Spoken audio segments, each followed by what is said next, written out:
ọ̀rẹ́ mi kan bẹ ó jẹ́ ìmáàmù mọ́sálásí kan ní Riyadh, Dr. Abdul Muhsin Al-Askar, classmate mi nájọ parí ní 1408 yẹn ní pé 1988 kọ́lọ̀ mo sì rí níbi ọ̀sẹ̀ méjì tí mo lọ Saudi, kọ́lọ̀ kó jẹ́ kí àtúbọ̀tán gbogbo dára. Bàbá bùnú wá sí wá lọ ṣe wáàsí ní mọ́sálásí rẹ̀, bàbá wa fẹ́ sọ̀kalẹ̀ níbi ẹnu ọ̀nà mọ́sálásí. Ọ̀rẹ́ mi wá ń bi bàbá léèrè wípé ọdún kèló ní tẹ̀ tí ń ṣe dáwà. Bàbá ní ó ti pẹ́ díẹ̀, ó ti wọ 70 years. So ìgbà wo lẹ máa ń gba líìfù? Bàbá ní ìgbà líìfù rí láyé mi. Allahu Akbar. Wọ́n wá wò pé gba líìfù rí nígbésí ayé yín, gbogbo ìgbà iṣẹ́ ni lórí dáwà tọ́lọ́hun, ìdá làwọn eléyìí. Àbí ti bàbá bọ́lù sèmí ni tèmi pilẹ̀ lọ ọ̀dọ̀ wọn pé mo fẹ́ lọ lo 24 hours pẹ̀lú bàbá.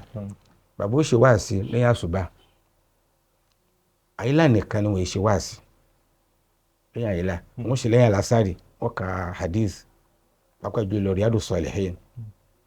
Lẹ́yìn magribi wọ́n ṣe wáàsí wọ àsìkò ìṣáì, kódà àsìkò ìṣáì wọ́n máa ń gbé tí wọ́n wà láàrin magribi sí ìṣáì wọ́n tó bí 2 hours. Àwọn oríṣiríṣi tó wọ́n bá dá wà lọ tí náà yóò máa dùn.